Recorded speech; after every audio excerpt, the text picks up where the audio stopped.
এখন বাজে ভোর ৫টা। হোটেল থেকে বের হয়ে আসছি, যাব সূর্য উদয় দেখার জন্য। আর এসে কতগুলো সিটারের পাল্লায় পড়লাম। দুইজন ১০০ টাকা। যদি মনে হয় যে না পথ তো ভালো, আমার টাকা দেওয়া লাগবে না। আর যদি মনে হয় যে না ঠিক আছে ১০০ টাকা দিয়ে, আর যদি আপনার খাবে হলে আমার গাওয়া লাগবে না।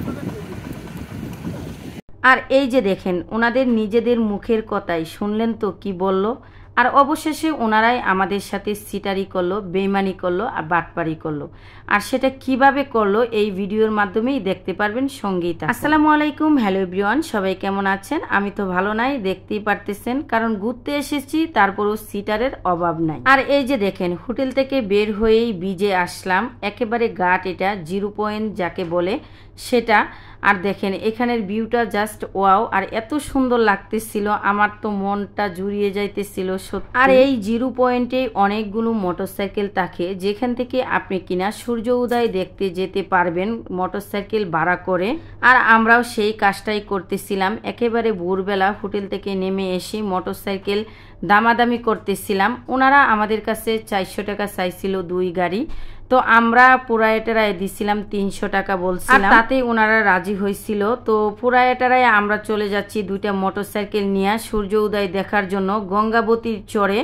কিন্তু আমাদের তো গঙ্গাবতীর চরের নিচে, কিন্তু গঙ্গাবতীর চর নাম মাত্র, আসলে আমাদের মেন পয়েন্টে নেয় নাই যেখান থেকে আমরা সূর্য উদয় ভালোভাবে দেখতে পারবো। তবু যাই হোক, আলহামদুলিল্লাহ আমরা ভালোভাবে দেখতে পারছিলাম, সেটা আপনাদের দ্বারা শেয়ার করব। আর এই যে দেখেন এক পাশে সাগর আর অন্য পাশে হচ্ছে চর, মাঝখান দিয়ে যদি আপনি এইভাবে মোটরসাইকেলে করে যান, দৃশ্যটা আপনার কাছে কেমন লাগে এটাই জাস্ট একটু কমেন্টের মাধ্যমে জানাবেন। আর আমার কাছে যাইতে যাইতে এত ভালো লাগতেছিল, কি বলবো, বলার ভাষা রাখে না। আমার কাছে অনেক শান্তি লাগতেছিল, টাকা যায় যাক, কিন্তু এখানে এসে যে একটা শান্তি, মনের একটা তৃপ্তি, সেটা পাওয়া যায়। মানুষ কথাই বলে না যে তোমার মনে যদি কোনো চাপ থাকে, কোনো অশান্তি থাকে, তুমি যদি কোনো কিছুতে টেনশনে ভুগো, তাহলে তুমি সেই সাগর পাড়ে যাও, আর না হয়তো নদীর পাড়ে যাও, তাহলে তোমার মনটা শীতল হয়ে যাবে, সকল টেনশন দূর হয়ে যাবে। সেম আমারও হয়েছিল, যদিও আমি কোনো টেনশনে এখানে যাই নাই, আমি আনন্দে বেড়াইতে গেছিলাম, তারপরও আমার মনটা সত্যি বলছি অনেক শীতল হয়ে গেছে। এই যে দেখেন আমার ছোট বোন, আমার হাজব্যান্ড ও আমার ছোট ছেলে, ওরা উঠছিল একটা মোটরসাইকেলে, আর আমি, আমার বড় ছেলে, আমি উঠছিলাম আরেকটাতে, কারণ আমি ভিডিও করব, সেই জন্য আমি একটু জায়গা বেশি নিয়ে একটা মোটরসাইকেলে একাই উঠছিলাম। আর এই যে দৃশ্যগুলা দেখেন কত সুন্দর, আর এই গাছগুলার গোড়াগুলা যে এত সুন্দর লাগে, ছবি উঠাইলে এখানে জাস্ট ওয়াও, কি বলবো, অনেক ভালো লাগে। আর এই জায়গাটার নামই হচ্ছে গঙ্গাবতীর চর। আমরা ওই মাথায় যাব, যেমন আমরা আজকে প্রতারণার শিকার হয়েছি, এরকম আমাদের মতো হাজারো দর্শক প্রতারণার শিকার হয়েছে। আর এই ভিডিওটা ছাড়ার একটাই কারণ, যে আপনারা যদি কেউ কুয়াকাটায় ঘুরতে আসেন, তাহলে অবশ্যই মাথায় রাখবেন যে এ ধরনের বেঈমানদের হাতে পড়বেন না, বা জায়গা বুঝে শুনে উঠবেন এবং ভালোভাবে ফুরিয়ে উঠবেন, যাতে আপনাকে আপনার সেই গন্তব্যস্থলে পৌঁছায়। এই দিক দিয়ে আমি যাইতেছিলাম আর ভাবতেছিলাম, এখানে যদি আমার একটা বাড়ি থাকতো, আমি সারা দিন সারা রাত শান্তিতে আরামসে সাগরের বাতাসে ঘুমাইতাম, আর সারাদিন হচ্ছে গিয়া ঝিনুক টুকাইয়া মালা গাঁথতাম। সত্যি জায়গাটা অসাধারণ। আর এই দিক দিয়ে ঝিনুকের অভাব ছিল না, অনেক রকমের ঝিনুক, আমি নিজেও অনেকগুলো ঝিনুক টুকাইয়া নিয়ে আসছি, বাসায় নিয়ে আসবো। আর এই যে দেখেন এখানে নিয়ে আইসাই, ওই যে মানুষগুলো দেখতেছেন, জাস্ট এখানে নিয়ে আইসাই আমাদের বলে যে এখানে আপনারা নেমে যান, আর এখান থেকেই সূর্য উদয় আপনারা দেখতে পারবেন। তো আমরা তো আর কোনোদিন যাই নাই, ওনাদের কথা শুনে এখানে নেমে পড়ছিলাম, এখান থেকে সূর্য উদয় দেখব বলে। তারপরে বাইরে যা হয়েছে সবটাই ইতিহাস, কারণ এখান থেকে আমরা সূর্য উদয় এতদিন দেখে আসছি, মানুষ পানির উপর থেকে সূর্য উঠে দেখে, আর আমরা দেখছি গাছের উপর দিয়ে সূর্য উঠে।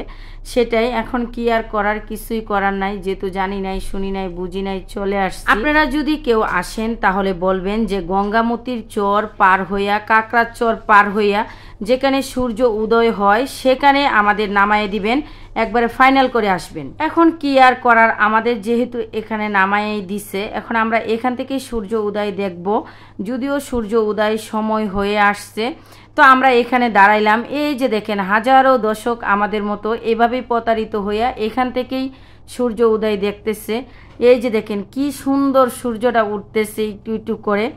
আর পুল যখন সূর্যটা উঠে পড়ছিল এখান থেকে দাঁড়ায় জাস্ট চাইতে পারতেছিলাম না, মানে মনে হইতেছিল অন্ধ হয়ে যাবো, এরকম একটা তাপ আর কেমন জানি একটা সিরিজ ছুটছে। মানে আমার কাছে দৃশ্যটা অনেক ভালো লাগছিল, কিন্তু আমি জাস্ট তাকায় দেখতে পারতেছিলাম না। এটা এখন দেখতে পারবেন আপনারা।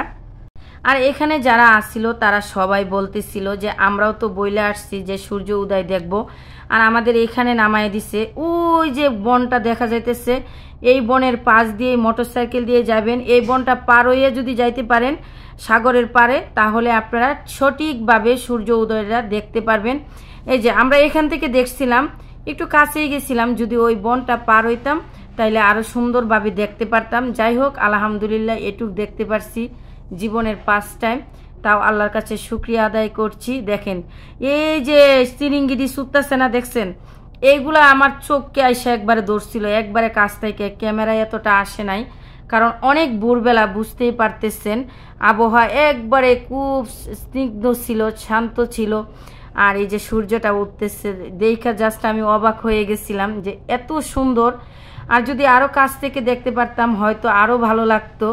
যাই হোক, কপাল খারাপ, কয় না মানুষ যে না ট্যাক্সি এনে শিখছি, হয়তো এইবার এখানে ট্যাক্সি, অন্যবার গিয়ে আমরা মেন পয়েন্টে যাব।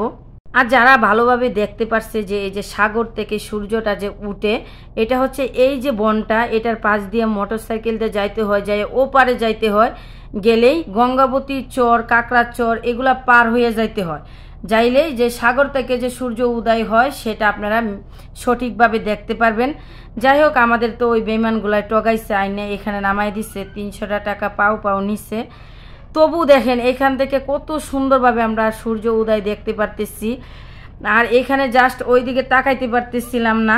তো যাই হোক, সবাই ভালো থাকবেন, সুস্থ থাকবেন। আর আমার আজকের ভিডিওটা কেমন লাগলো অবশ্যই কমেন্টের মাধ্যমে জানাবেন। আর লাইক দিতে ভুলবেন না, প্লিজ সাবস্ক্রাইব।